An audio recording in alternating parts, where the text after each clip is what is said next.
Halo, Assalamualaikum warahmatullahi wabarakatuh.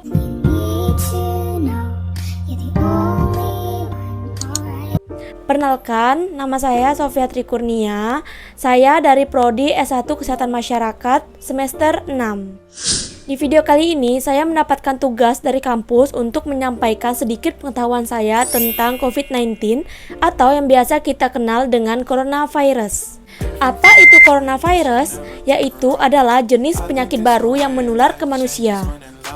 Walaupun sebenarnya virus ini banyak menyerang lansia, tetapi sebenarnya virus ini bisa menyerang siapa saja, mulai dari bayi, anak-anak, hingga orang dewasa termasuk ibu hamil dan ibu menyusui. Infeksi coronavirus atau yang disebut dengan COVID-19 pertama kali ditemukan di Wuhan, Cina pada akhir Desember 2019. Virus ini menular sangat cepat dan telah menyebar hampir ke seluruh negara, termasuk Indonesia dalam beberapa bulan saja.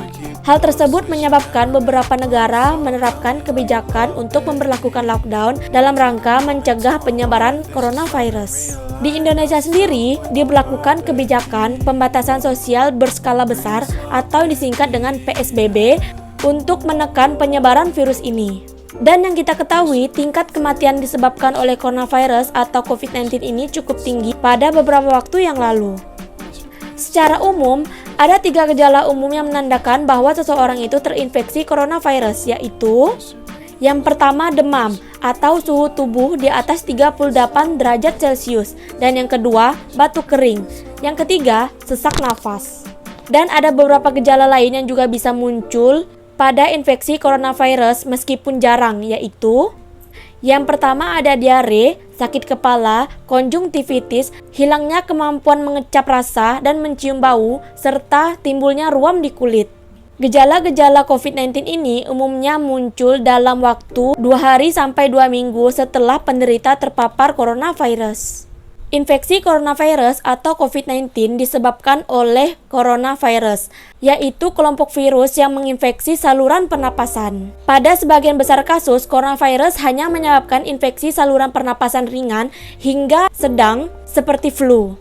Akan tetapi, virus ini juga dapat menyebabkan infeksi saluran pernapasan berat seperti pneumonia, Middle East Respiratory Syndrome atau yang disingkat dengan MERS, dan yang terakhir, Severe Acute Respiratory Syndrome atau yang disingkat dengan SARS. Seseorang dapat tertular COVID-19 atau coronavirus melalui beberapa cara, yaitu yang pertama, tidak sengaja menghirup percikan ludah atau droplet yang keluar saat penderita COVID-19 batuk atau bersin. Yang kedua, memegang mulut dan hidung tanpa mencuci tangan terlebih dahulu setelah memegang atau menyentuh benda yang terkena cipratan air ludah atau droplet dari penderita COVID-19. Nah, ini adalah bagian terpenting dalam mencegah COVID-19 atau coronavirus. Yang pertama, menerapkan physical distancing, yaitu menjaga jarak minimal 1 meter terhadap orang lain atau sebaiknya tidak keluar rumah jika tidak ada keperluan mendesak. Yang kedua, gunakan masker saat beraktivitas di tempat umum maupun keramaian. Yang ketiga, rajin mencuci tangan dengan air dan sabun atau menggunakan hand sanitizer dengan alkohol minimal 60%, dan di sini aku menggunakan alkohol yang 75%.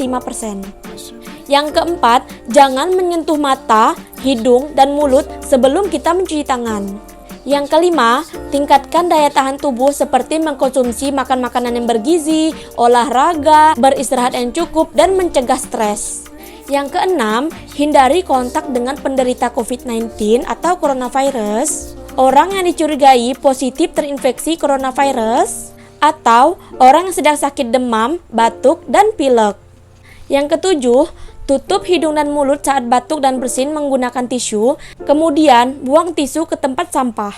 Yang terakhir, jaga kebersihan yang sering kita sentuh dan kebersihan lingkungan, termasuk kebersihan rumah. Nah, udah jelas kan penjelasan aku tentang COVID-19 di video ini? Dan misalnya ada yang belum jelas atau ada yang ingin kalian tanyakan ke aku, kalian bisa tanyakan aku melalui via DM Instagram ya di bawah sini. Oke, sampai di sini dulu video dari aku. Semoga video ini bermanfaat untuk kalian semua. Dan bye-bye. Assalamualaikum warahmatullahi wabarakatuh.